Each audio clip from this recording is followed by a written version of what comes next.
जी हाँ, आप देख रहे हैं टीके न्यूज़। मैं हूं सऊद अशर। आज के ख़ास प्रोग्राम में आप जो बैनर पीछे देख रहे हैं, ये तंजीम अबनाए नदवा बिहार है। ये तंजीम किस तरह की है, इसकी ज़रूरत क्यों पेश आई और इसके क्या क्या मकासद हैं। और आज हमारे साथ बहुत ही ख़ास मेहमान हैं, तंजीम अबनाए नदवा बिहार के कन्वेनर हैं जनाब तारिक शफीक रजवी साहब। हम उनसे कुछ सवालों के जवाब जानने की कोशिश करेंगे और उनसे जानेंगे कि आखिर जबकि दुनिया में और फिर हिंदुस्तान में और फिर दारुल उलूम से मुतालिक जो कि बहुत सारे तंजीम बने हुए हैं, लेकिन फिर भी तंजीम अबनाए नदवा बिहार की ज़रूरत क्यों पेश आई। उससे पहले कि आपका टीके न्यूज़ में खैर मकदम है। बहुत बहुत शुक्रिया। और आपने जो सवाल किया है उसका बहुत सीधा जवाब ये है कि तंजीम अबनाए नदवा के मुख्तलिफ़ उन्वान नामों से मुख्तलिफ़ रियासतों में काम हो रहा है, लेकिन ये पहली तंजीम है जो दस्तूरी तौर पर काम करने जा रही है। किसी के पास भी दस्तूर नहीं है। तंजीम अबनाए नदवा ने अपना दस्तूर बनाया, आज उस दस्तूर की मंजूरी हुई है, उस दस्तूर के तहत वो काम करेगी। ये उसकी इम्तियाज़ी खुसूसियत है। और हम ये चाहेंगे कि मुल्क के मुसलमानों का मिजाज जो है, मुल्क के मुसलमानों का और बरादर वतन का भी दस्तूरी मिजाज बने। अगर दस्तूरी मिजाज बनेगा तो मुल्क भी बाकी रहेगा, मिल्लत भी बाकी रहेगी और तंजीमें भी ज़िंदा रहेंगी।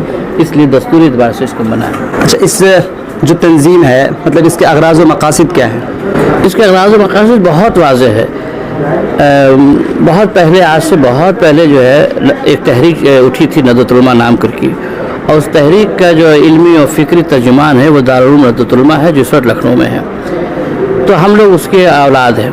हम ये चाहते हैं कि अपने मादरे इल्मी के मिशन को आगे बढ़ाएं और उसको गांव-गांव तक पहुंचाएं। इतनी बड़ी तादाद बिहार में और पूरे हिंदुस्तान में अबनाए नदवा की है, उनको मुनज़्ज़म करके उनकी सलाहियतों को मिल्लत के लिए भी और नदवे के लिए भी इस्तेमाल किया जाए। तो उसके मकासद में ये है कि हम तालीमी बेदारी लाएँ और इस्लाही कोशिशें करें, समाजी कोशिशें करें, आवाम तक जाएँ, अपने को मुफीद साबित करें। आप अगर मुफीद बनेंगे तो ज़माना आपको सर पर बैठाएगा, अगर आप गैर मुफीद होंगे तो ज़माना आपको नकार देगा। आम के दरख्तों को हमेशा रखा जाता है, केला के दरख्तों को एक फसल के बाद काट दिया जाता है। एक सवाल बहुत अहम है कि इस तंजीम का ताल्लुक़ दारुल उलूम नदवतुल उलमा से किस तरह का है? क्या बाज़ाब्ता मंजूरी ली जाएगी या फिर ये तंजीम आज़ाना तौर पर काम करेगी? काफ़ी गाढ़ा और गहरा सवाल है। ये तंजीम ख़ुद मुख्तार है और आज़ाद है।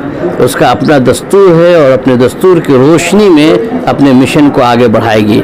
हम नदवे की इंतज़ामिया से, अपने असातिज़ा से, वहाँ के तलबा से हम एक दूसरे का ताउन लेंगे, फ़ायदा उठाएंगे, लेकिन हम अपने फ़ैसलों पर मुख्तार कुल हैं। हमारी जो बॉडी जो फ़ैसला करेगी हम उसको मानेंगे, ना कि हम ये। इसी वजह से नदवे के नाजिम को और नदवे के मोहतिम को हमने अपने दस्तूर में शामिल किया है, तो उनकी सरपरस्ती रहेगी। लेकिन बाकायदा हमने ना उनसे इजाज़त ली है और ना हमारे दस्तूर में ये बात लिखी है कि हम उनसे इजाज़त लेंगे।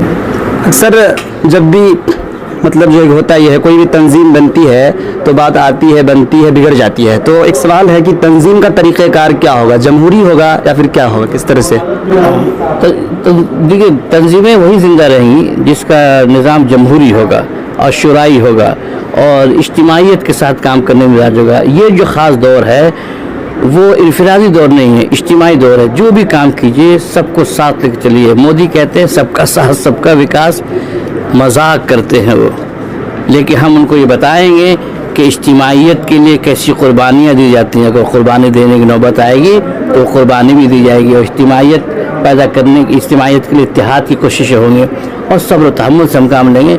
और ये पढ़ा लिखा तबका जो नदवे का है उसके अंदर गायत दर्ज सलाहियत है, हर वक्त कुर्बानी देने तैयार है। पैसे ले लीजिए, ओहदों के ले लीजिए, हर चीज़ के लिए तैयार है, लेकिन वो ये ज़रूर चाहता है कि नदवे को फ़ायदा पहुँचे, मिल्लत को फ़ायदा पहुँचे, मुल्क को फ़ायदा पहुँचे। ये मुल्क हमारा है। अच्छा, जो तंजीम है अपना नदवा बिहार, इसके क़याम के बाद कमिश्नरी लेवल का ये पहला प्रोग्राम है जो आज खुलफा राशिदीन के प्रांगण में हुआ। तो इसमें किन बातों पर जो कि जोर दिया गया, क्या करना है? ये जो हमारा सीमांचल है, जो कमिश्नरी, ये बहुत सरसब्द और शादाब है। यहाँ बेइंतहा सलाहियत है, अहले इल्म का ये गढ़ है। सबसे ज़्यादा बिहार में पढ़े लिखे लोग जो है सीमांचल में पाए जाते हैं। तो मेरी निगाह बहुत पहले से थी कि हम जो अपने प्रोग्राम का आगाज़ करेंगे तो हम सीमांचल से करेंगे। पटना में जो मीटिंग हुई वहाँ सीमांचल के अररिया के मौलाना अब्दुल मन्नान सब गए थे। قبل اس کے کہ ہم لوگ کوئی بات کہتے ہیں، وہ خود آگے بڑھ کر انہوں نے کہا کہ پہلا جو اجلاس ہوگا وہ پورنیہ میں ہوگا اور ہم اس کے لیے تیار ہیں، اور ہم نے اس کو منظوری دے دی۔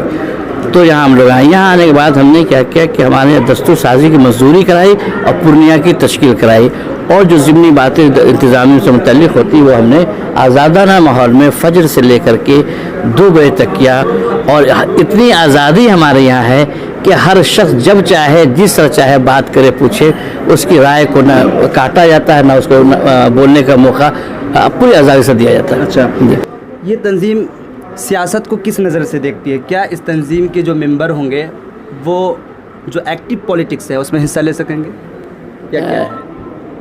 یہ تنظیم جو ہے سیاست میں حصہ نہیں لے گی، لیکن اس تنظیم سے وابستہ جو افراد ہے وہ سیاست میں حصہ لے سکتے ہیں، لیکن جو سیاست میں حصہ لیں گے تو جس بینر تلے ہوں گے وہ ہے ہمارے تنظیم جو یہ ابنائے ندوہ ہے، اس کے نام سے نہ کوئی سیاست میں حصہ، سیاسی پارٹی بھی نہیں بنے گی؟ نہیں، سیاسی پارٹی بھی نہیں بنے گی۔ ایک بات تو یہ ہوگی، دوسری اہم بات یہ ہے کہ ہم بہت زور و شور سے اس بات کو کرنا چاہتے ہیں کہ مسلمانوں سیاست میں کھل کر حصہ لو، سیاست میں اپنی حصہ داری کو ثابت کرو، اپنی بھاگیداری کو ثابت کرو۔ اگر تم نے سیاست کو شجر ممنوع بنا دیا تو تمہارا انجام وہی ہوگا جو اس کے وقت تیاری چل رہی ہے، اس لیے آپ سیاست میں کھل کر حصہ لیجیے، لیکن تنظیم ابنائے ندوہ سے نہیں، دیگر پلیٹ فارم سے، دیگر تنظیموں سے۔ جو تنظیم ابنائے ندوہ کے جو لوگ ہیں، آخر میں آپ ان کو کیا پیغام دینا چاہیں گے جو ان کے لوگ ہیں؟ ہاں، تنظیم ندوہ کے لوگوں سے بھی اور ملت کے افراد سے بھی میں یہی پیغام دوں گا، جب تک تم زندہ ہو پوری زندہ دلی سے، پوری توانائی سے، پوری قوت سے اپنے وجود کا ہر لمحہ احساس کراؤ، جہاں رہو ہر لمحہ احساس کرو اور آگے بڑھو، رکنا نہیں ہے، روکنا نہیں ہے۔ حالات آئیں گے اور جائیں گے، ہماری تو قربانیوں کا ایک سلسلہ ہے، کب کارواں رکا ہے، اس لیے نہ رکنا نہیں ہے، کارواں کو آگے بڑھتے جانا ہے، ترقی ہمیں حاصل ہوگی، دنیا ہمارا انتظار کر رہی ہے۔ شرط یہ ہے کہ ہم اپنے اندر اسپرٹ پیدا کریں اور اسلامی اسپرٹ پیدا کریں، اخلاص پیدا کریں، دنیا سر پہ بیٹھانے میں تیار ہے۔ جی، ابھی آپ سن رہے تھے طارق شفیق ندوی کو، اور وہ آپ کے جو سوالات تھے کہ کیا مقاصد ہیں اور یا پھر کس طرح کا طریقہ کار ہوگا، یہ آپ کو بتا رہے تھے۔ ہم لیتے ہیں یہیں پر